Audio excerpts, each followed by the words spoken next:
Sir మీరు అడిగిన నేను ఇచ్చాను, మళ్ళీ ఇస్తాను, వెయిట్.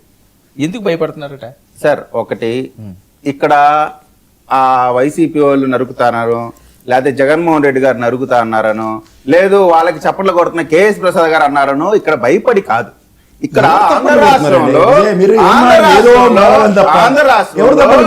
ఆంధ్ర రాష్ట్రంలో అశాంతి నెలకొనకూడదు, ఈ విధమైనటువంటి రప్పాలు నరకటాలు వీటిని పెట్టి law and order situation create చేసి ఇక్కడ ఎవరైనా పెట్టుబడులు పెట్టడానికి వచ్చేటువంటి ఇన్వెస్టర్లకి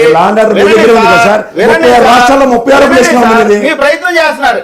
ఎన్ని రాష్ట్రాలు ఉన్నాయా భారతదేశంలో? 36 రాష్ట్రాలు ఉన్నాయి. ఇవ్వండి, ఈయన మహామేధావి నమస్కారం. కేంద్ర పాలిత ప్రాంతాలతో కలిపండి కిరణ్ గారు, రాష్ట్రాలు కేంద్ర పాలిత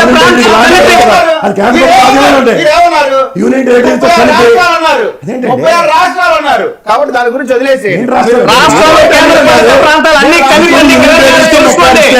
సదరు స్టేట్స్ అన్ని కూడా 24వ ర్యాంక్ నుంచి ఉన్నాయి. ఏం మారాలి? మీకు ఎంత ప్రాథమిక అంటే టెక్నాలజీ గురించి మారే మీరు టెక్నాలజీలో స్కోర్ 0 మార్క్స్. ఏం మాట్లాడతారు? నేను పెద్దల ఇష్టం చంద్రుల ఇష్టం, నేను పెద్దల ఇష్టం చెప్పుకోలేదు సార్. మీరేదో బిరుదులు ఇస్తున్నారు. మీరు ఒకటే చెప్తున్నా, 36 రాష్ట్రాల్లో కేంద్రపాలిత ప్రాంతాల్లో 0 పర్లేదు, ఒప్పుకోకపోయినా నష్టమే లేదు.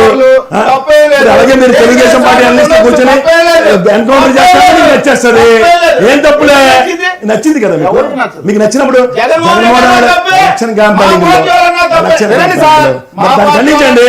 మీరు ఏదైనా ఖండిస్తారు, మరి అదే నేను ఏదైనా ఖండిస్తున్నాను మధ్యలో మాట్లాడలేదు. జగన్మోహన్ రెడ్డి గారు తప్పని మీరు ఒప్పుకోండి. నేను ఒప్పుకున్నా. అప్పుడు సరే సురేష్ గారు చూడండి, చూడండి, మా వాళ్ళని మాత్రం ఇప్పుడు చూడండి. ఇప్పుడు ఎందుకన్నారు? అధికారంలో మీకు ఎందుకు భయం? అధికారంలో ఉన్నప్పుడు భయం ఎందుకో? ఎన్కౌంటర్లోకి ఎందుకు మారుతారు? లా అండ్ ఆర్డర్ మీ చేతిలో పెట్టుకుని గోళకు చెప్తున్నారా? నిజంగా మీకు అంత శాంతి భద్రతలో ఉపద్రవం ఉన్నప్పుడు, అధికారంలో మీరు ఉన్నప్పుడు విజయ్ గారు, it is your primary courtesy and deliver the duties. Technology గురించి మాట్లాడి బాగా మాట్లాడతారు.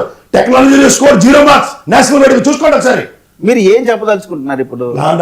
వినండి, ఏం జరుగుతుంది దేని మీద మనం మాట్లాడుతున్నాం? లా అండ్ ఆర్డర్ గురించి మాట్లాడుతున్నాం, రప్పా గురించి మాట్లాడుతున్నాం.